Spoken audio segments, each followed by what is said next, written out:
Today I'm going to take you on a tour of the 73 Chrysler Newport Custom. I just washed and waxed it, and you know what that means. It rained right afterwards. So let's take a closer look.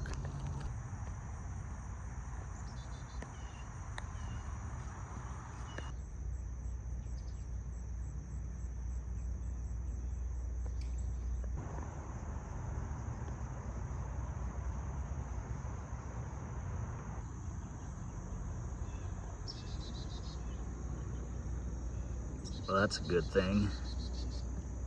ECP rust proof protected. I'm guessing that's something like Z-Bart. This particular Chrysler has a little over 39,000 miles on it. You're looking at the original paint, the original vinyl top, and it has the original interior. Pretty much everything besides some mechanical things is as it left from the factory. So there are some flaws in the body, some scratches and nicks and things like that, but still very presentable.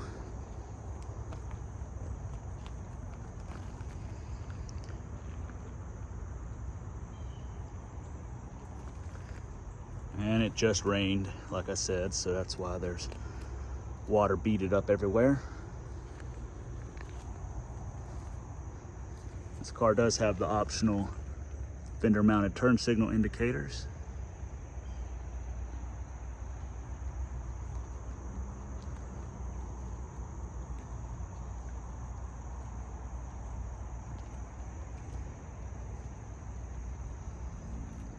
It's a big car. The gas fill is behind the license plate.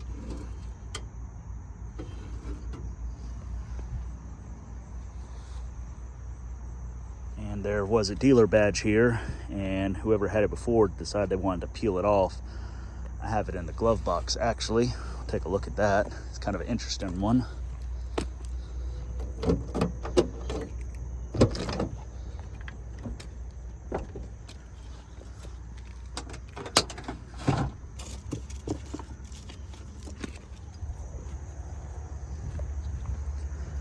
I'm probably going to glue it back on. Henry Howells, GMC Trucks, and Chrysler in Ironton. Not sure where that is, Ironton. Have to look that one up.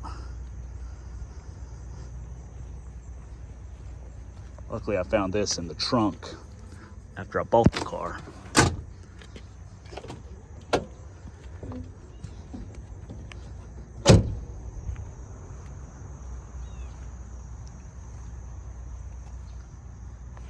See the Chrysler in there on the tail lights.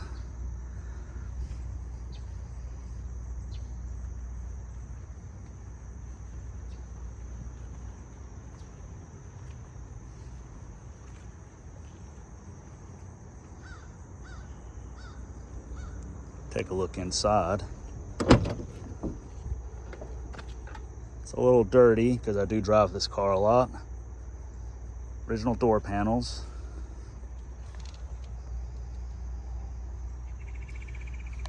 Original interior. Check out that fabric pattern and the heat embossed logo there, which is also on the door panel. Dash pad is still intact. And this car has the optional rim blow steering wheel. So to blow the horn, you would push on this black rubber piece that runs along the inside. I'll show you how that works while I'm here. Turn the key on. And when you push on the rubber, so you can push it anywhere on the steering wheel. So you really don't have to take your hands off the wheel when you're driving. You can just keep your hand gripped on there and you can blow the horn by just squeezing. Kind of neat.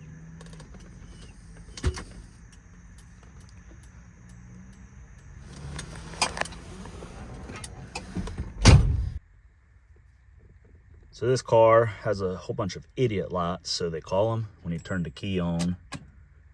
You have a low fuel warning light there, oil pressure, brakes. That's your high beam. That's your engine hot and your engine cold. So the coolant temperature is here. The brake light's on when the parking brake is on, as well as if there is a failure in the braking system. If you release the parking brake, that'll come off. And when we crank the car, the oil light will come off. The low fuel light already went off because there's obviously gas in the car. You can see the oil pressure light went off because the engine has oil pressure. And that cold light will stay on until the engine reaches operating temperature, then it'll cut off. And obviously the hot one will come on if the engine's overheating. This car does have a trip meter here. If you rotate it, you can reset it.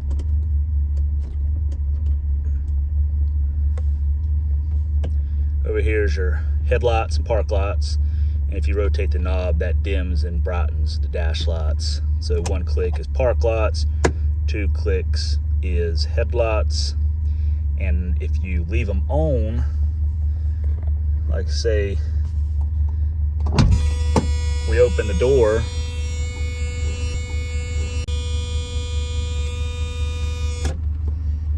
we have the door open with the lights on, that warning buzzer will cut on, let you know that you've left your lights on, which is more of a thing that, say you got out of your car after you turned it off and left your lights on, that would give you a nice warning to let you know to check your lights. This is your wiper switch. It's 3-speed. Your windshield washer, you push that in, that'll squirt the water jets. Obviously got a clock here. Your fuel gauge, alternator. There's your odometer there. Car's at 39,449 miles. Over here is the rear defogger. You flip that up, you got 2 speeds, and that'll blow air onto the back glass to help get rid of any fog. Here's a map light.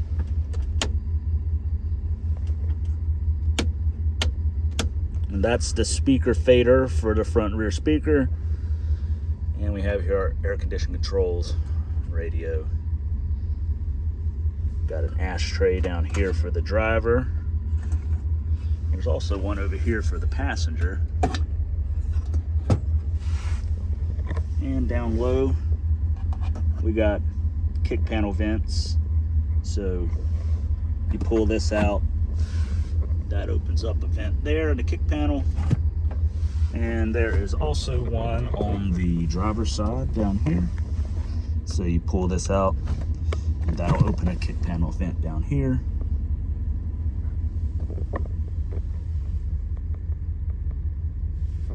This car does have a day-night mirror, so you flip that.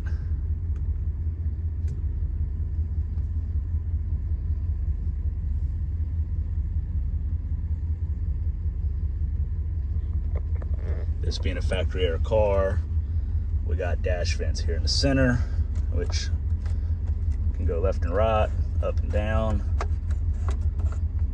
And there's also one on the passenger side lower dash, as well as the driver's side lower dash.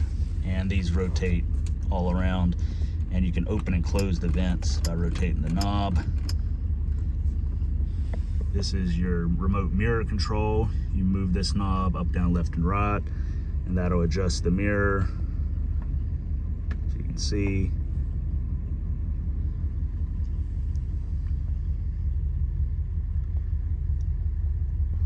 radio does work.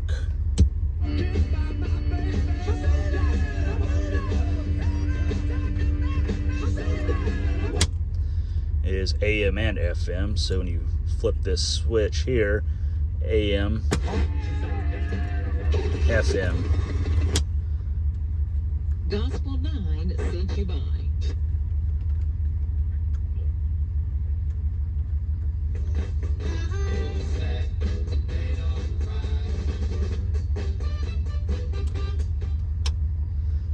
And it's a Seeking radio, so these buttons here is the Seeking function. It doesn't currently work, If you click local, it would search for local stations, obviously, and if you click distant, it would search for distant stations. I don't know. And basically when you push that button, you would actually see the dial scroll, and when it found a strong station, it would stop. There's also a switch down on the floorboard. That one there also controls the seeking function. This one up here is your high beam, low beam switch. And as we can see, the car has reached operating temperature, so the cold light has gone off.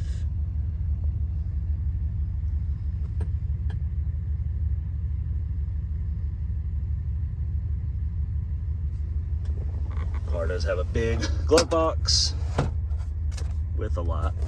You can see here where you can put your small drinks. You got the operator's manual in here. Pretty roomy, one of the bigger glove boxes I've seen. I guess we'll turn the car off.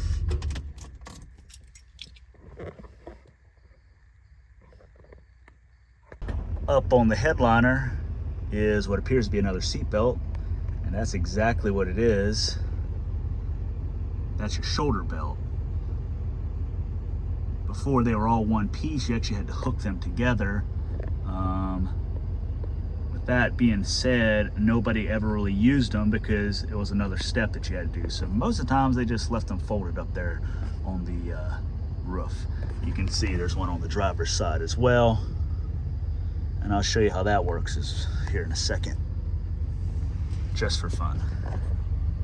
Okay, in order to use this optional shoulder belt, first you would have to hook up your lap belt, and you can see on the lap belt there's a round metal tab, and that is where this hooks onto. So I'm going to buckle this up. Then you would have to take this down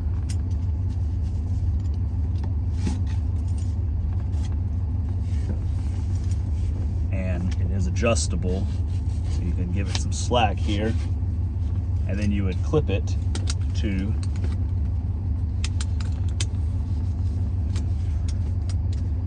your lap belt, and it does not allow for much movement. And you can see it also goes all the way to the rear, so it's not really good for the rear passengers. But you can leave it hooked up, actually. So if you release your seat belt, you can see that it's still hooked on, and you can leave it like that. And in order to attach it, or remove it, you just pull it off the clip. Same deal, you just slip it over and snap it, and it'll kind of lock in two positions there. Like I said, you can technically leave it hooked up if you wanted to have a shoulder belt all the time. You just have to make sure your rear passengers don't kind of get in the way. But same deal, lift it up and you can connect it. And I guess if you got into a wreck, your face wouldn't smack the steering wheel or dash if you're sitting up front. It's, you know, yeah, kind of hokey. That's why nobody ever used it. This was a little bit of an upgrade compared to the earlier years where this shoulder actually had another buckle on the seat. So up front there would be 6 buckles, and you would latch this to one of them.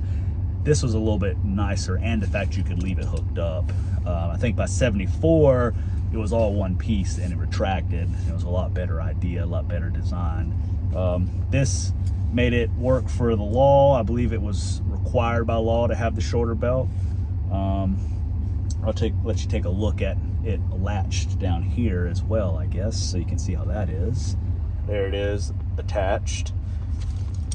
And you can see that you can release it by pushing down or attaching it by slipping it over and pulling tight. And the button releases the seat belt. You can leave it attached or take it off. So here's an up close, push it, released, drop it down and pull, and it locks in. And then you can clip it again.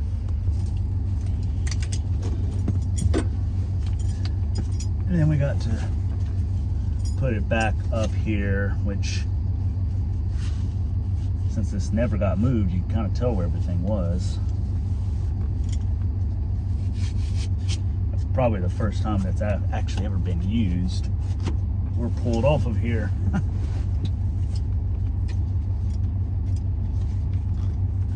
You know, and then we have the issue of never quite goes back the way it did. I think I got it here. Slide it on the top and then give it a little more slack here. Should be able to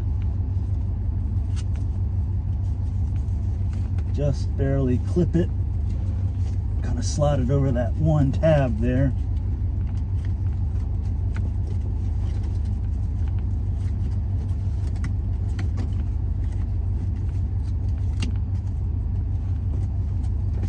Get a little more slack.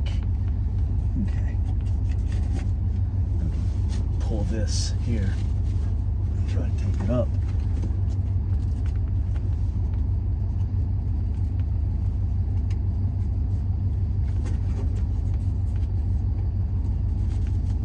Go nice and tight out of the way, and then we'll never touch that again. Now you know how it works. So if you wanted to play with yours that's in your car, pretty much any early 70s car has this contraption, feel free to. There we go. So now you know how the shoulder belt works on a 73 Chrysler. This is a 4-door hardtop, so when you roll the windows down,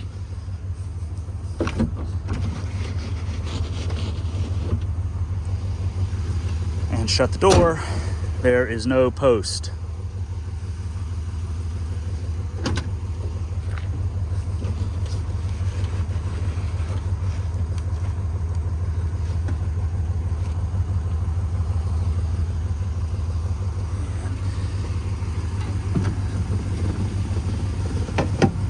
Take a look at the back seat while we're here.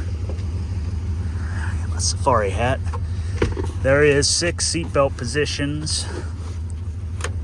The side belts retract down, pull out and retract. And then there's the buckle. And there is a middle position as well with a buckle. No shoulder belts in the back. You can see the defrost, and there's a rear speaker and the defrost intake. Again, the original fabric, door panels and all. You do have ashtrays in the back, never been used. And your typical locks to lock and unlock the door. You see the headliner in pretty good shape. This one does have rear plungers for the dome lock, so it'll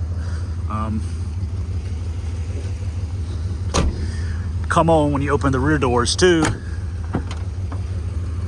Fancy. I guess we can hear that exhaust note while we're back here.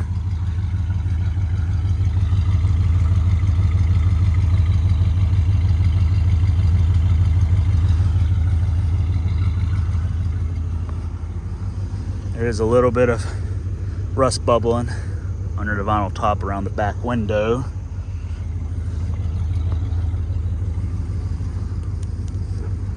That's about the extent of it.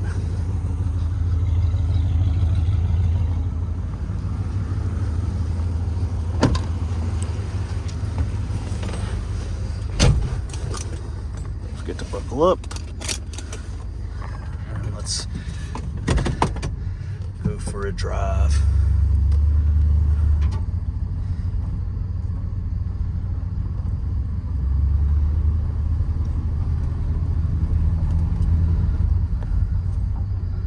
Having air conditioning is pretty nice. Nice and cool in here.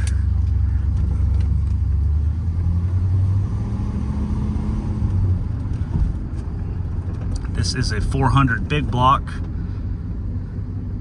2-barrel carburetor, and it's coupled to a torque flat 3-speed automatic. I'll pop the hood when I get back to the house. It's gonna take a quick drive.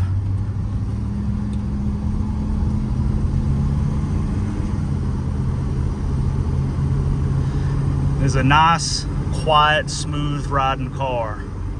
I've taken this on many long distance trips. I love these C bodies. If anybody wants a good road trip car, these early 70s C bodies are great. This car does have power steering and power brakes. It's disc brakes on the front, drums on the back. This car, I believe, has a 276 rear gear in it, so it's set up for some highway cruising. You can roll 80 miles an hour, no problem. Turn signal, you can see on the left of the fender there, that also comes on. Try not to get hit by some people here. Sticking way out on the road.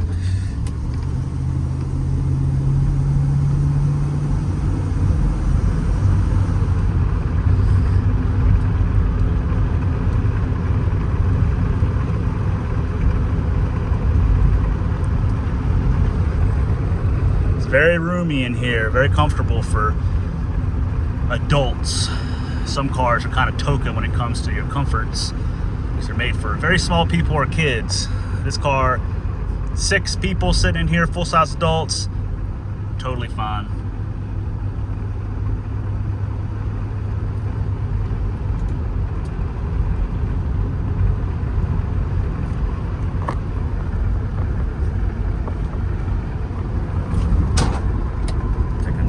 Here.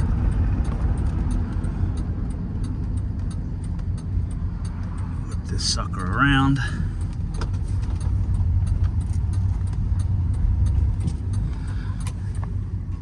It does have some get up and go.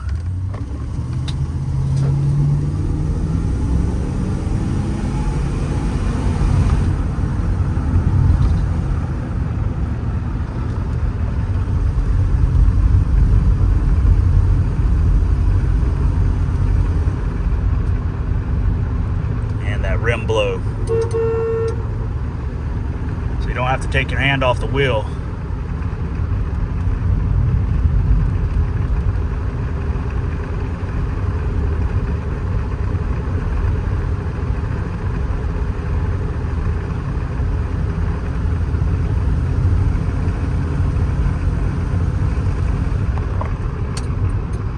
And we got a right turn signal indicator there on the fender.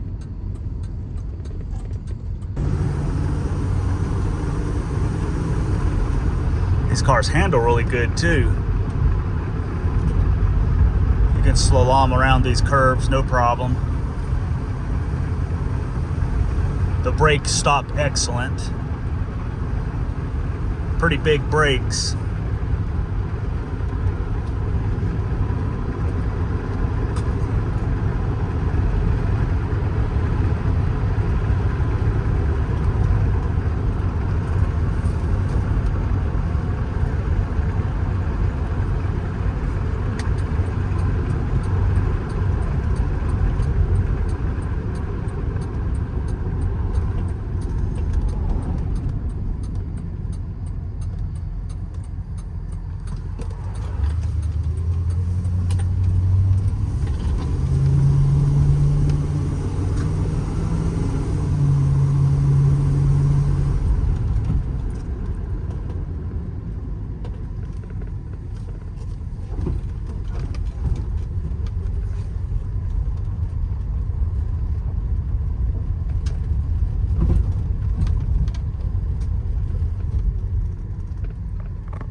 Take a look under the hood. These have the safety latches here. Should keep you from accidentally opening the door, but you just pull it out. And our hood release is down here. It says hood, obviously.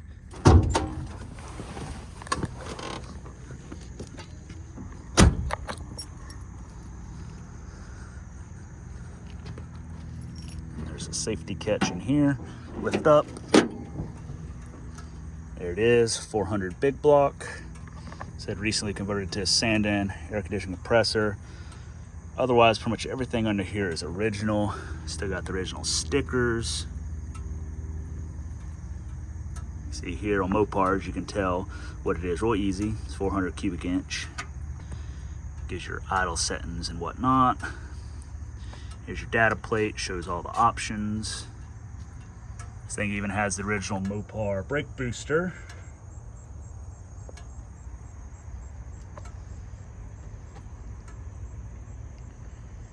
It's your basic 70s American V8 under here.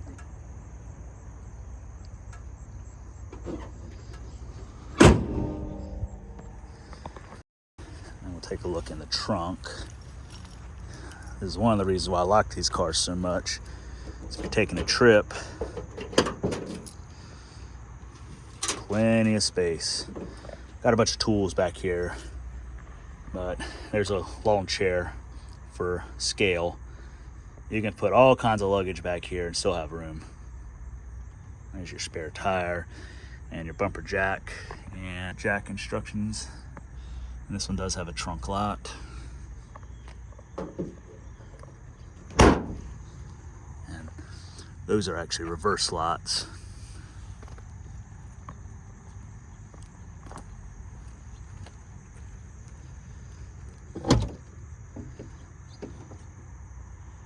There you have it. There's your tire pressure chart. That's how you adjust the seat. Original carpet.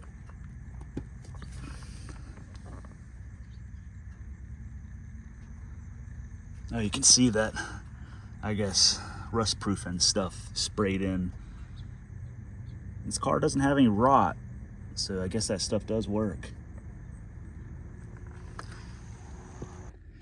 That's kind of the ins and outs of a 73 Chrysler Newport, and took that short drive. I've driven this car all the way to New York from North Carolina and back, AC going.